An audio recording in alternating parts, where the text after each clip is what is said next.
Welcome to Killer Psychologist. Today, we're tackling the complex and controversial case of Luigi Mangione, where his legal team may rely on the insanity defense to explain his alleged crimes.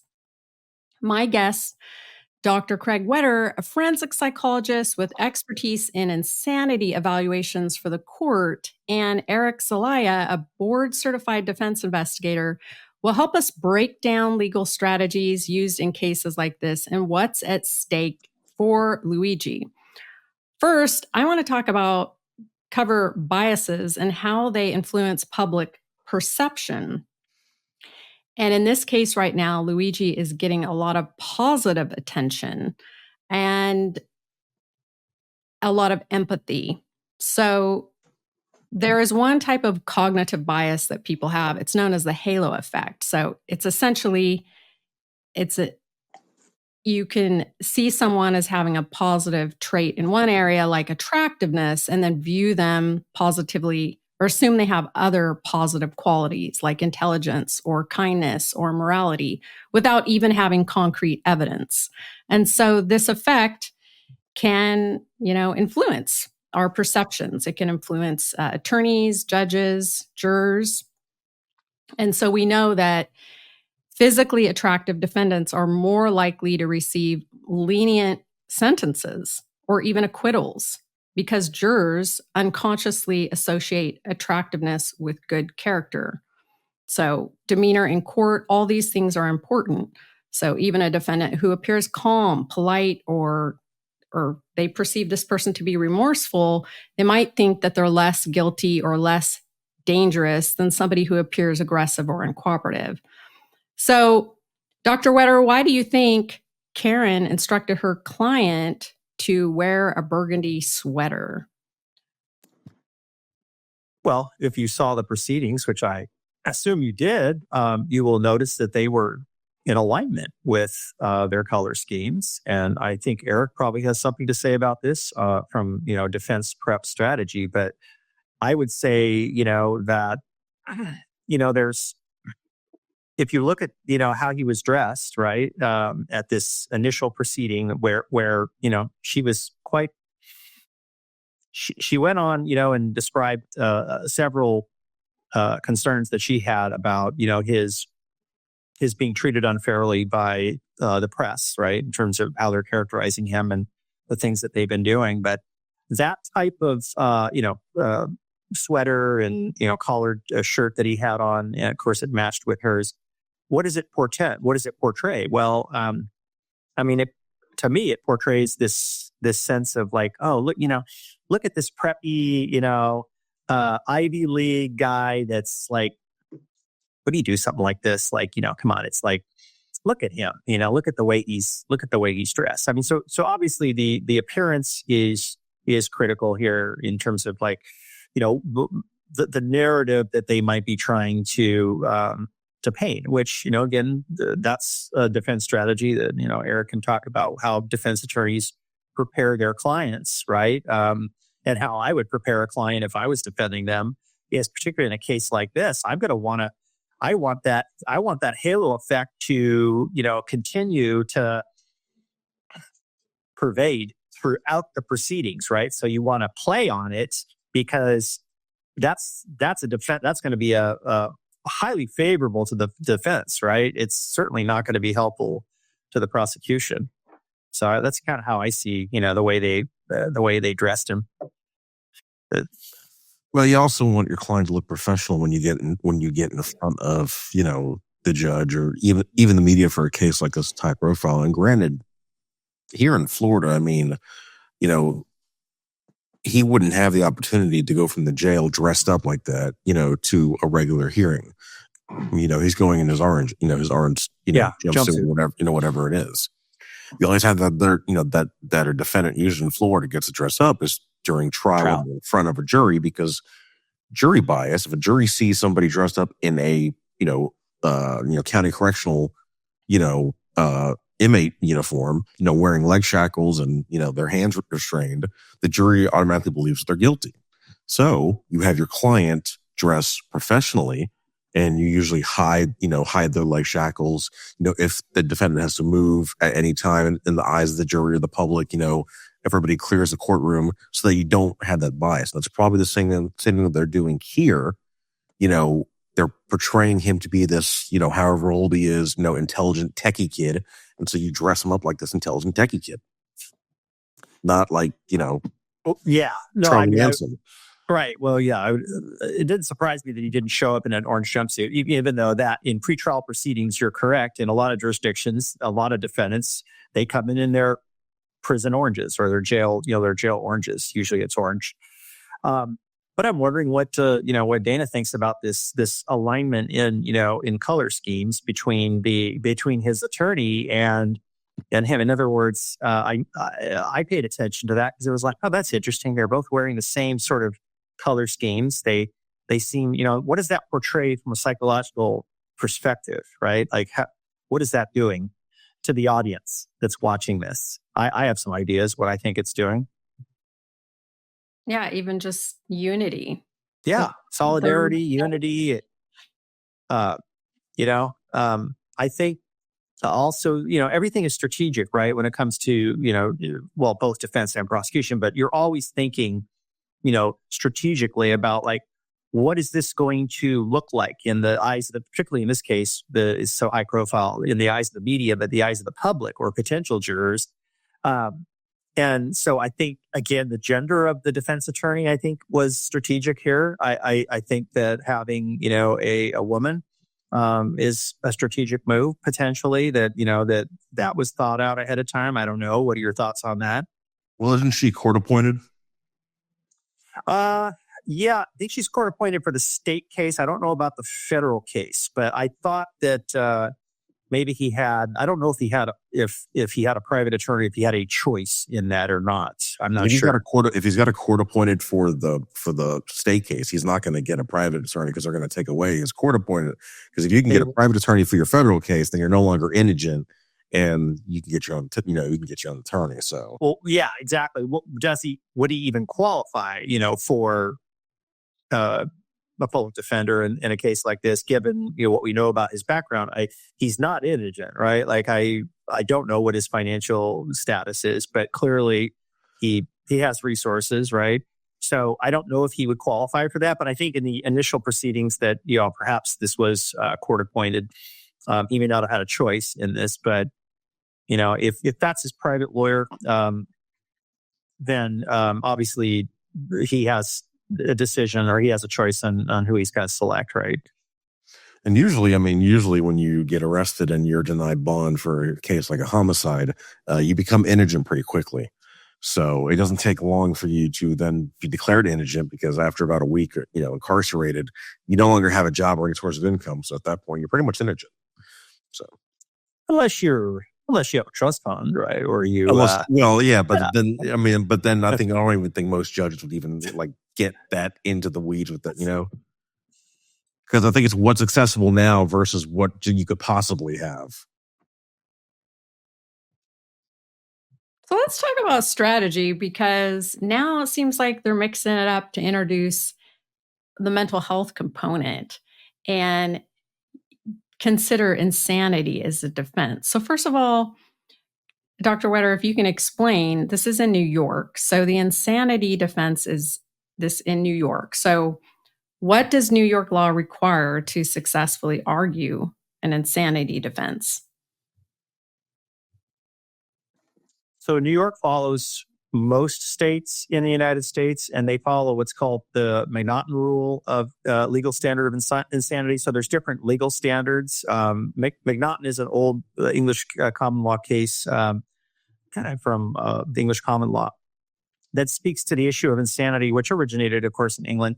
And essentially, what that is, that the test for that is if does defendant suffer from a severe mental disease or defect, and because of this mental disease or defect, they do not know the wrongfulness of their actions. In other words, they cannot know the wrongfulness of their actions, and or they cannot conform their conduct to the requirements of the law. So in some jurisdictions, there's a two-pronged piece to it. In others, like in Ohio, for example, it's wrongfulness only. So it's just a knowledge of wrongfulness is the standard. So, you have modified McNaughton in some states, you have pure McNaughton in other states. New York appears to be a pure McNaughton state, which would have those two prongs. So, for a successful insanity defense, which is generally not successful in an overwhelming majority of cases, in fact, majority of cases where this is asserted, even when it is asserted, the jury still does not find that the legal standard has been met. But in cases like this, there's a huge burden to overcome, because even people with severe mental illness, right, who are experiencing symptoms of psychosis, they can still understand the wrongfulness of their actions. And that can be found through, planning, through organizing, through, premeditation, through behavior post-offense behavior, really important to look at, because we're exploring that to see, are they trying to conceal evidence that they committed this crime, or are they not concealing evidence of this crime? So again, in this case, it's kind of interesting, because I think we talked in the first episode about, Eric and I were talking about this quite a bit. We talked about how messy this was in terms of leaving, holding on to the gun, again, if we assume this is the gun that was we used. We can talk about that today too, because there's the gun, Okay, yeah, it could be, but there's all this other evidence, right, that they found. There's manifesto, there's all this stuff, and it's hey, not being concealed, right? So, we look at post-offense behavior when we're looking at insanity. So this will be interesting. I don't know if this is what their intentions are in terms of asserting this, but there's a lot of risk associated with asserting insanity. We can talk about that too. I also just looked up, and Eric, no, it's not a court-appointed attorney that Luigi got. He has retained private counsel, not only for those extradition hearings that happened in Pennsylvania, but also the counsel to represent him in his state case in New York. So yeah, he's not using the public defender, which I suspected he wouldn't be using the public defender. The family, is worth a considerable amount of money, right? So I'm assuming that they're probably going to be helping out with financially, unless they've decided to cut him off. But I thought I had read somewhere that she was court appointed or something like that, but maybe that's just something that she does on the side. But the insanity defense, I mean, I've maybe had a handful of cases I investigated where that ended up being a defense. And for me as an investigator, I mean, you still have to, because the thing is, just because you're declared insane, or there's kind of two prongs to this. So the way it works in Florida, you have the ability to, say the client, have a competency evaluation. And if a judge deems you incompetent to stand trial, you have just no determination of right from wrong. You don't know what the jury is, the judge is, you just don't know anything. Judge declares you incompetent, and then, you get shipped off to the state mental hospital until you have been recuperated. And then they reassess and determine whether or not you're fit to stand trial. That's, we have that happen a lot. Most clients, they're never declared, incompetent. I have had a few get declared incompetent, but the thing is, you still have to investigate the case. It's still an open case. Even though your client is shipped off from the mental hospital, for the attorney, for everybody involved, the case is still open. It's just pending him recovering from his mental illness. So you, as an investigator, still have to investigate that case, even if he is, incompetent. Now, the insanity defense, I've seen that brought up in cases I've worked, mainly for in the heat of the moment, they had, a mental breakdown. But just remember, that doesn't justify somebody's actions, because, and like Craig pointed out, from the attorney perspective, most people, even people with documented mental health disorders, know right from wrong. And usually if you don't, before the time you get to be an adult, you've probably been, put into a, mental facility, because you're not going to be out in public if you just can't, know right from wrong. So it's an interesting defense, it's curious that it's been made public as well, because even with a high profile case, typically you don't make the strategies public regardless. And given everything else that we see about this case, and at least in our eyes, you would think that they'd be pursuing other strategies.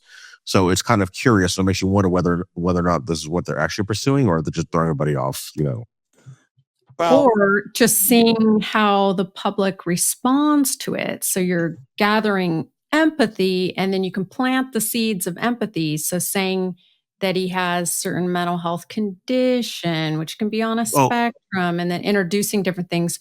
So it is interesting to actually see how society responds, because I believe the majority of people don't correctly understand how the insanity defense works or what would qualify. But in any event, we can see it's gathering a high amount of empathy for mental health. Well, so that's what they're doing. I mean, they're using social media to almost do a voir dire without. Yeah, there you go. There's your jury. What is your jury? They're essentially putting the feelers out there to see how a potential jury might respond to this defense. I mean, that's a good possibility, and that's not a terrible idea to think about it. I mean, well, going back to strategy, that's again, if they're, and I don't know that his defense team has specifically stated that they intend to pursue this. So I want to clarify that, because I think that there's other legal experts that are now offering opinions about, well, the only viable defense he might have is the insanity defense, because, well, the evidence looks pretty strong in terms of what the prosecution has. And I get all that. I do want to clarify, I think I said earlier, that New York, follows the McNaughton rule, and some states they have this modification of McNaughton. And actually, New York has modified their rule to some extent. So their modification is, it still has the same, this knowledge of wrongfulness. In other words, they didn't know that what they were doing was wrong. That's that. Again, they didn't realize that shooting somebody was wrong, and they did not know the nature and consequences of the conduct that they were engaging in. And it's kind of similar, but again, if you look at both of those, they are both scienter, we call it knowledge, or scienter based. In other words, that knowledge of wrongfulness. And like what Eric said, even people, most people, they know right from wrong. So, antisocial people, they certainly know right from wrong. They just choose not to do the right thing. They choose to engage in conduct that violates societal norms, whatever, right? Wrongfulness conduct. We're talking about wrongfulness conduct. We're talking about violating the law, right? Statutes. So, this defense is actually not very popular. If you look at the research, on the insanity defense, just generally, the public, they don't really like this, because they get this, there's this sense that when you assert it, it's like, well, you're just making excuses for, for the conduct. In other words, you're trying to excuse the conduct because the person is mentally ill. And I'm not saying that the defense should not be used in some cases. I think there are cases where, insanity defense is appropriate, where you clearly have someone who is so, floridly psychotic, they're so disorganized that they're completely out of contact with reality. They have perhaps dissociated to a degree that they are not, present in their own body, in the sense of, what we mean by dissociation. And, those are, and they're rare, but those cases have happened. And, we can look historically at, insanity, when it is successful, it's generally successful when you have really strong facts about severe mental illness and really profound, severe impairment in reality testing. In other words, the person, like, for example, when you look at Hinckley, the case of Hinckley, shot Reagan, right? He was a paranoid schizophrenic, right? And there's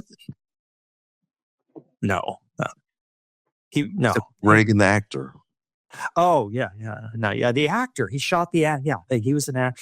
So yeah, that was a long time ago, Eric. That was like in 1981 or something when that happened. But that's one of those classic cases where guy was found not guilty by reason of insanity, and then the defense worked.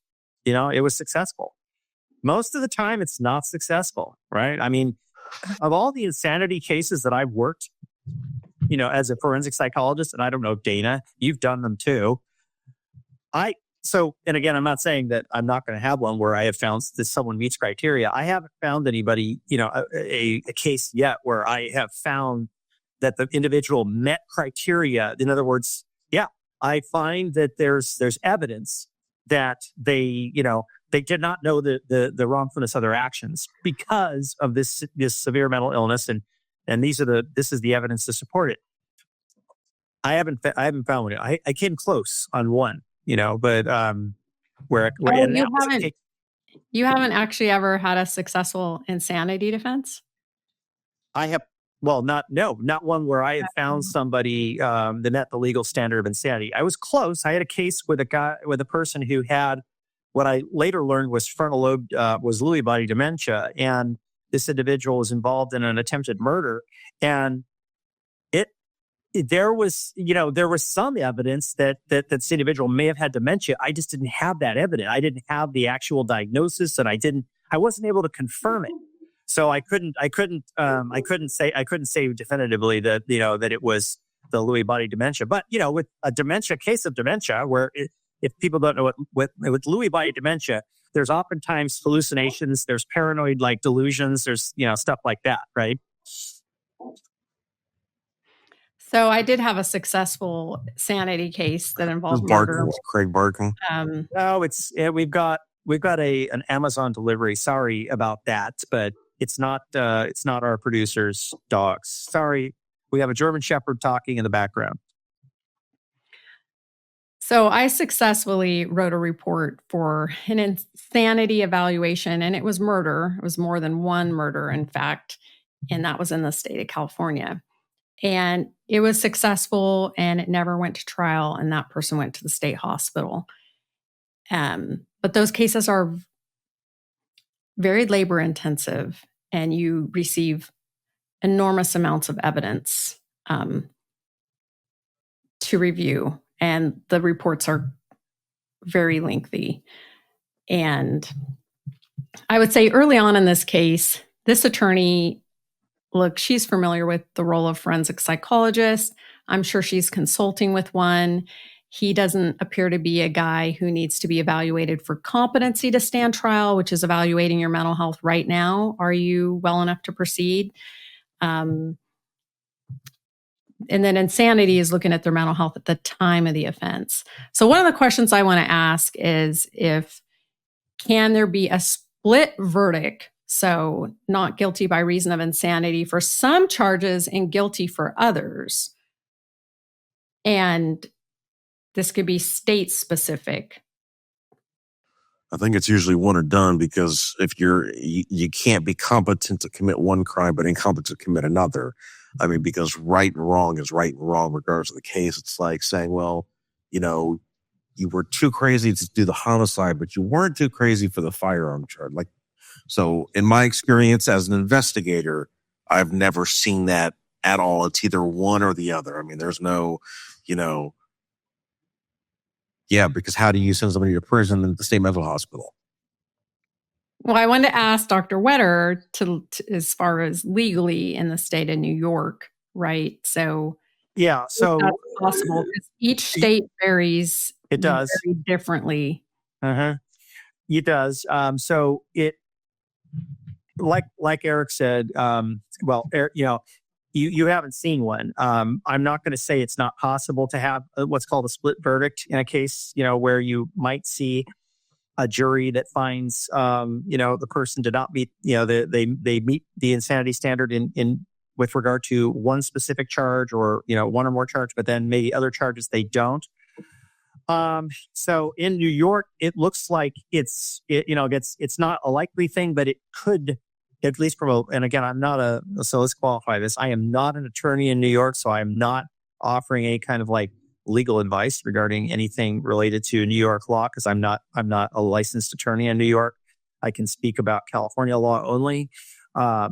But just generally, it looks like there's a mechanism that could allow, for that to happen. Again, that would involve a case where you have, multiple charges arising from the same kind of incident. And so there could be, that could arise where perhaps, even though insanity generally is a defense that's available to all types of crimes, both general intent crimes and specific intent crimes. And there is a difference because in a specific intent crime, that requires a specific state of mind. Whereas in general intent, we're not concerned about the intent, the specific intent of the individual. The conduct that they engage in to commit the act is sufficient in a general intent crime. Murder is a specific intent crime. That's an example of a specific intent crime. Whereas a crime like rape is not a specific intent crime; it's a general intent crime. Just as an example there. So you could have that happen where you have, say, multiple different charges, and some are general intent, some are specific intent, where a jury may find, okay, on this we think that insanity applies. But I think it's unlikely. It's like I haven't personally ever seen it. In any illegal cases that I've been involved in. Through my years of investigating and that kind of stuff, I haven't seen that ever done, but I'm not saying it's not impossible. So I've got the jury instructions for Florida here for insanity defenses. Yeah. And if I'm not mistaken, most states' jury instructions are relatively similar with other, obviously with statutory differences for the local state, but most jury instructions would. So in a nutshell, so Florida insanity is, issued this case, and this is what the judge would be reading the jury. So an issue in this case is whether the defendant was insane when the crime allegedly was committed. A person considered to be insane when he or she had a mental infirmity, disease, or defect. Because of this condition, he or she did not know what he or she was doing or its consequences, or although they knew what they were doing and the consequences, they did not know it was wrong. And so, it goes on to say all persons are presumed to be sane, when they go into trial. The defendant has a burden of proof to show that they are insane by clear and convincing evidence, which for those that are listening is different than, than preponderance of the evidence. New York is preponderance. So that's interesting. So in Florida, it's clear and convincing. So yeah, that's a higher standard. So for people that don't know the burdens, there's three, evidentiary burdens, right? There's preponderance. Okay. Then there's clear and convincing. And then there's with beyond a reasonable doubt. So, you have these levels, right? So the highest burden, again, for the prosecution to overcome is beyond a reasonable doubt. Clear and convincing is below beyond a reasonable doubt, but it's higher than preponderance. Preponderance, just so people have an understanding of what this looks like, is more likely than not. So, it's, if you think about it in terms of like a probability, it would be like just above 50%, right? That would be preponderance. So why is that? The greater weight of the evidence. Yes. Yeah. So like in Florida, so based on what you just told me there, in Florida, it would be much harder to successfully argue insanity than it would be in a state like New York, right? Because and it goes on to say, this is what's important. It goes on to say that a defendant who believed what he or she was doing was morally right is not insane that the defendant knew that what he or she was doing violated societal standards or was against the law. Uh-huh. Yeah, that's why it's such a hard defense to overcome, because it's, again, morality, right? And right from wrong. That's what we're talking about here. We're talking about, people's understanding of what's right, what's wrong, and from a young age, most, people, we learn that stuff. We understand it, right? And that's why it's, I think, a really hard defense. But I mean, going back to this case, I don't know what your thoughts on how could this defense be asserted if, let's just assume hypothetically that that's where they're going to go with this. I'm not sure they are, but let's just say they decide. I mean, because it would be done for mitigation. They're going to do mental health for mitigation. This is a death penalty case, regardless. The federal case is going to be death. The federal is going to be death penalty. Sure. They're going to do mitigation regardless. So his mental health is going to be, is going to be on the forefront of the entire case. However, at this point, I don't think, from an investigator standpoint, I don't see anything here that is insanity worthy. I see a lot of great reasonable doubt, with the evidence, but I don't see insanity defense. And when I say reasonable doubt, because I'm itching to bring all this stuff up. When I say reasonable doubt, we have, a guy on some surveillance video. We've got, a firearm found in the backpack with him, but no silencer. Like who throws away a silencer but keeps the firearm? Not only that, but it was a 3D printed ghost gun, so the lower receiver had no serial number, which means that you can get barrels that have already been fired through, which means that you could have rounds that may have been involved with, you see where I'm going with this? All this reasonable doubt. Of course. You have that. Then you have the question of like, where'd the bike come from? You got this magical bike in New York City that didn't get stolen, just happened to sit in an alleyway, and if it wasn't a regular bike, then it was an e-bike and you have to use a card or an app to pay for the e-bike. And nobody who just shot a CEO is running down to New York City in the alleyways paying for their lime. It's Uber Lime here, some shit. I don't know what they call it here. But nobody's doing that, so there's all this reasonable doubt. And I think that's, if I were the attorney, I would focus more on that. Well, I know. I agree with you. Insanity. No, at least not this early in the game. No, I agree with it, with what you're saying. And if I was the attorney in this case, I would, knowing at least we don't have all of his mental health history. We don't know that yet, right? But it's fair. I would say it's fair to assume this dude does not have I don't see evidence of a formal thought disorder. I mean, if he had one, could somebody get through an Ivy League program and graduate with a master's degree? Yeah, they could, but you're going to have some evidence of some mental health treatment. Do you disagree or agree with that, Dana? Like, come on. If the guy is seriously we're talking serious mental illness. Like, I get the Lyme. Okay, I understand there's Lyme disease. There's arguments out there that there's been Lyme disease. There's chronic pain. There's other things going anxiety, depression, I'm sure. Correct. Depression and lots of other stuff. Yeah, I understand that. But again, those are mitigating circumstances, not... That's different, right? Yeah, not excuse for, justifying his behavior. Because remember, this is very important, folks. If I'm the defense attorney and I have a client who's charged with murder and I want to assert the insanity defense, guess what I have to do when I do that? It's called an affirmative defense. And what's an affirmative defense?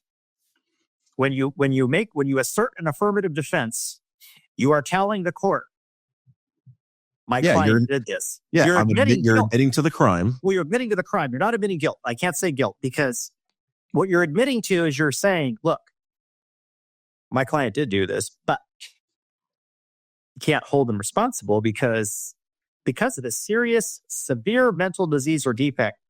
He just didn't know what he was doing was wrong. So therefore, you can't hold my client responsible. Therefore, you have to find him not guilty. That is a huge risk. Because doing it this early is a huge risk because then you shoot yourself in the foot because once you declare your affirmative defense, you can't go back on your affirmative and say, well, no.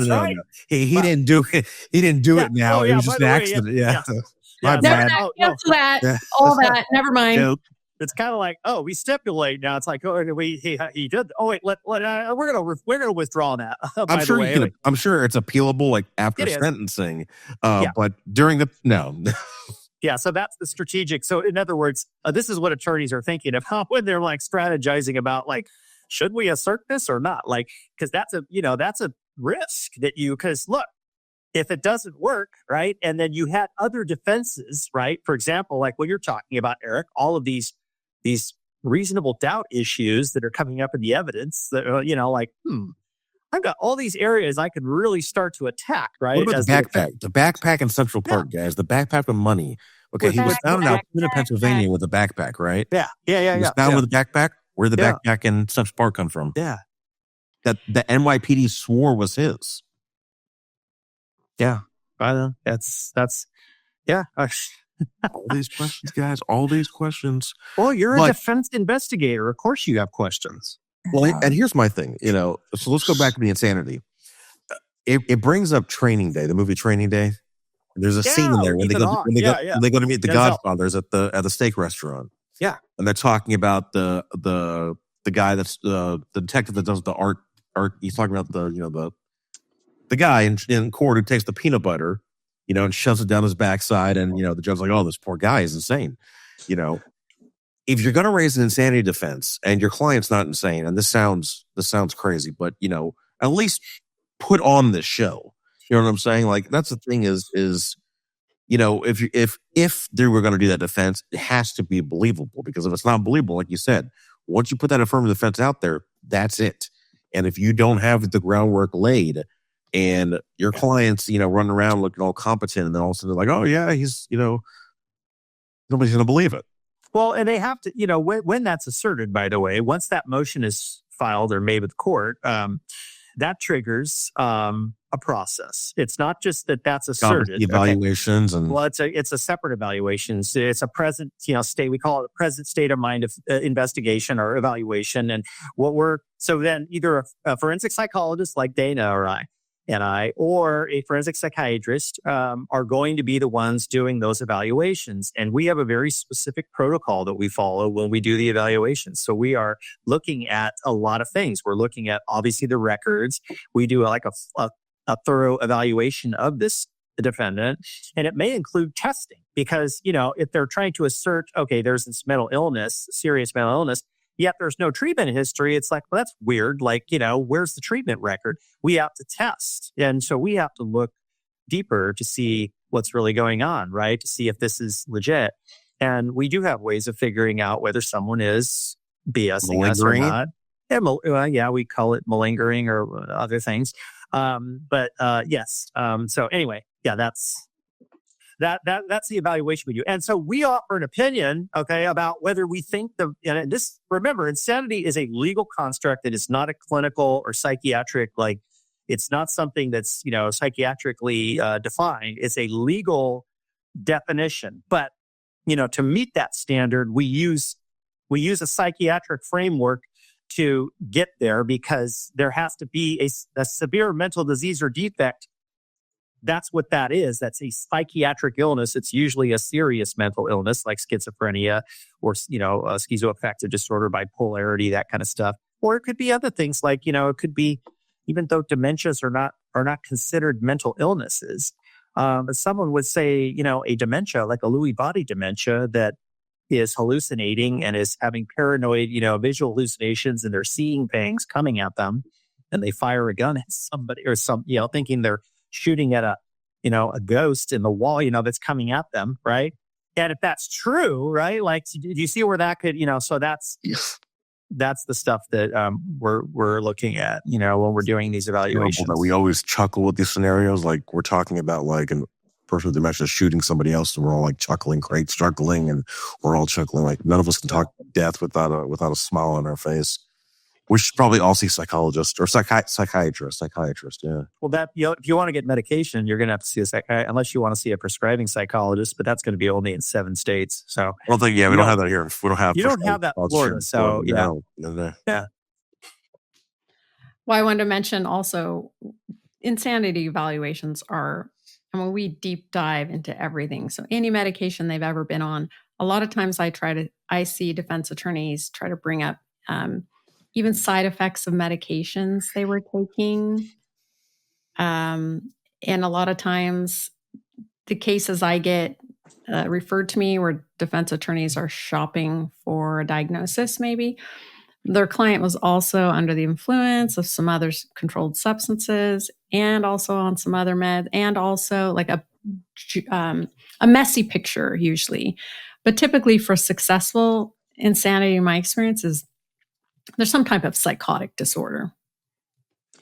Yeah, it's important to bring that up about again, a lot of the ones I've done in the recent just in the last year, for example, I would say well over half, if not more than half of those, there is active substance use, meaning stimulants, meaning something like methamphetamine being used by the defendant around the time of the offense.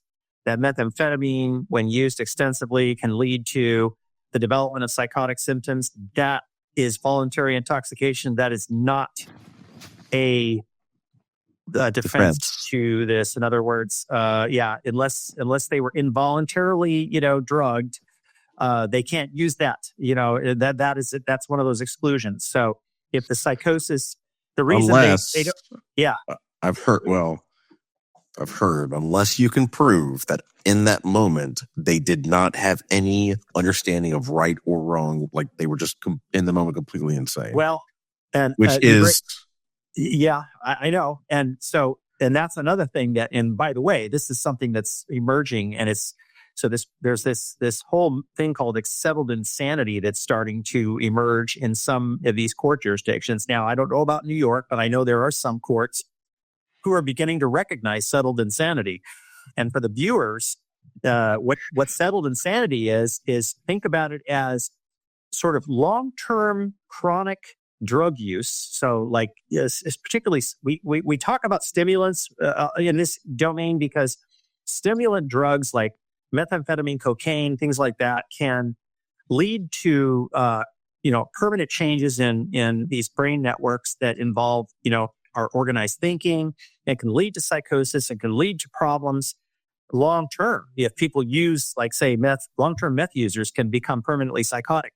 So there are some courts now that are starting to sort of like recognize this as, well, a substance use is a mental disorder. So it follows that if they have a long-term substance use problem, and that has led to the development of a serious mental illness or settled insanity, in this case, like they have a psychotic disorder that is drug induced, they could use that as a potential defense. So that I've seen that, emerging in some court, jurisdictions, right? Not others, but keep in mind, there's also states that do not even recognize the insanity defense, right? And that's, some states don't have it at all. Idaho's one example, and there's others too. Montana, Kansas, Utah, Idaho, those are all states that don't recognize the insanity defense. What happens in Montana, anyways? Well, I mean, I've seen Yellowstone, but other than that, that's what happens in Montana. That's it.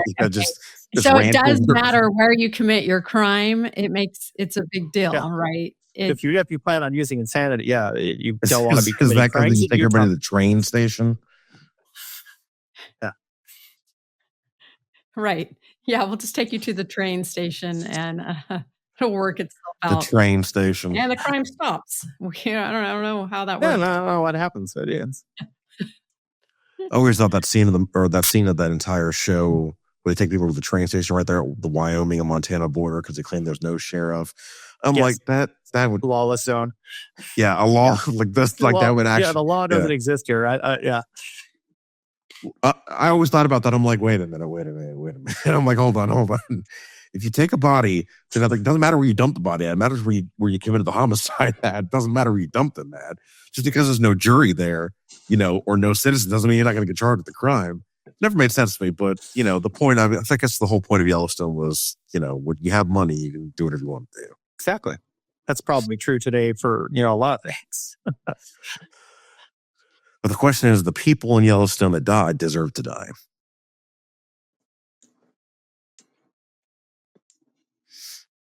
How many of y'all has everybody watched Yellowstone? I can't answer that question. Yeah, it was.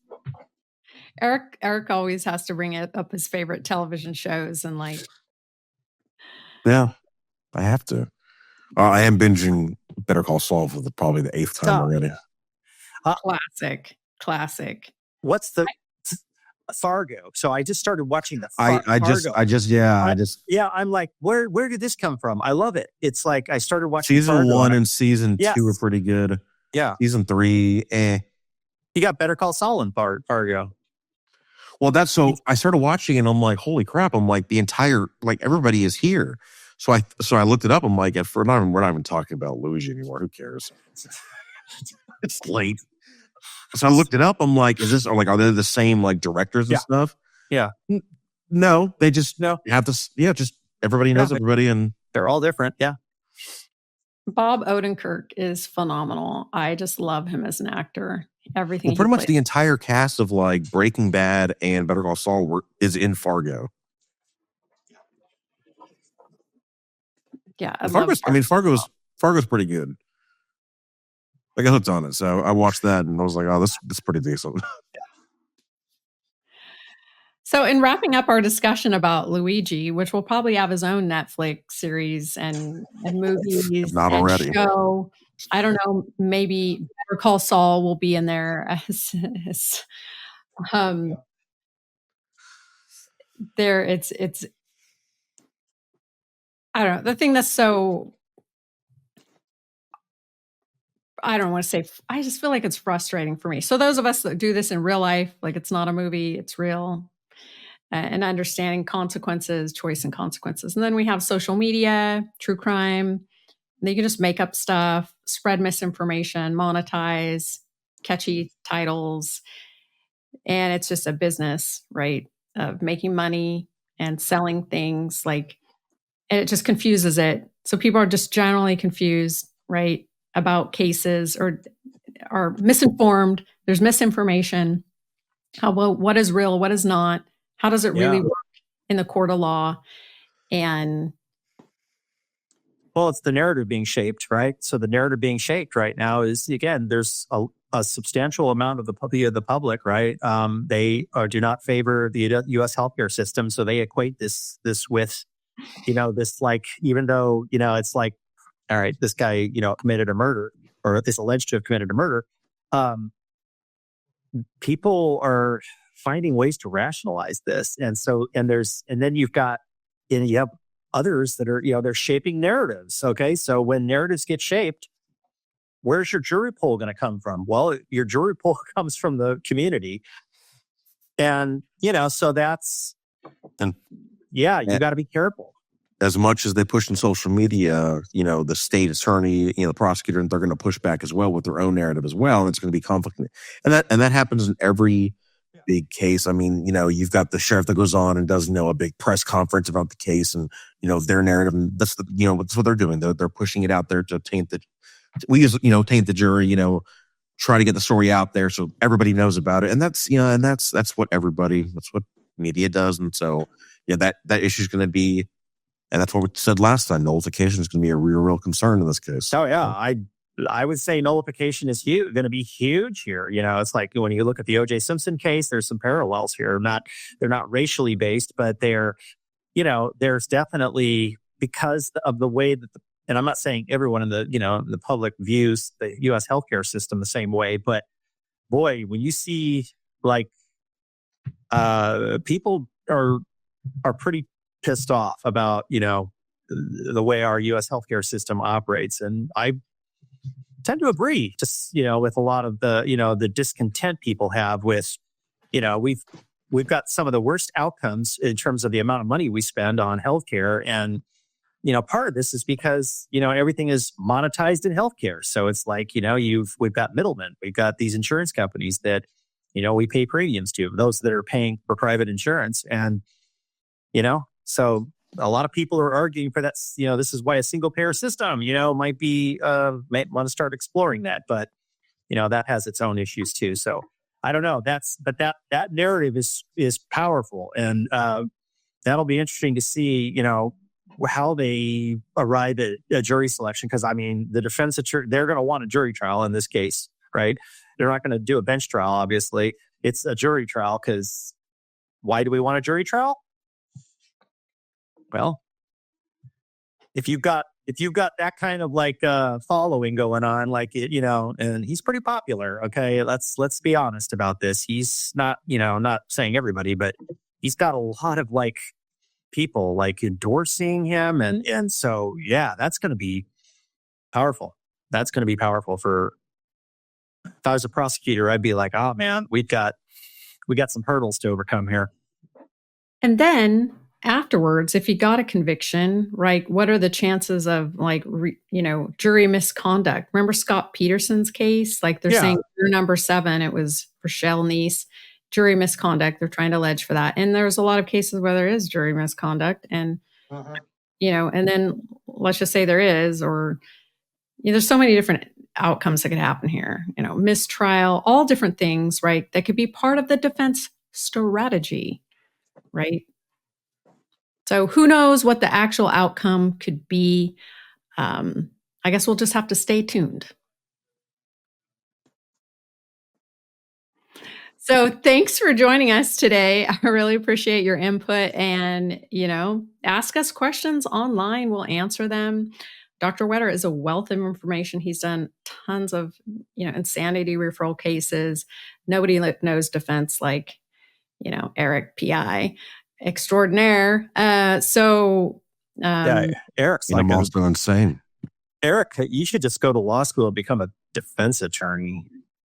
I already have like $18,000 in student loans. I don't think. Oh, okay, never mind. Yeah, no, you don't want to go to law school then?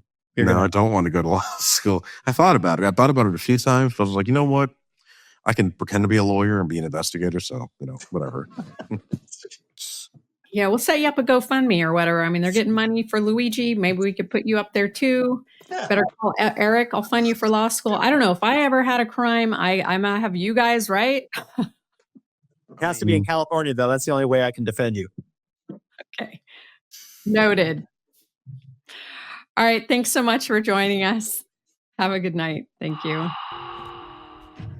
Thanks for listening. For episode details and merch, check out killerpsychologistpodcast.com. And for forensic services, you can book online at psychologydr.com. That's psychologydoctor.com.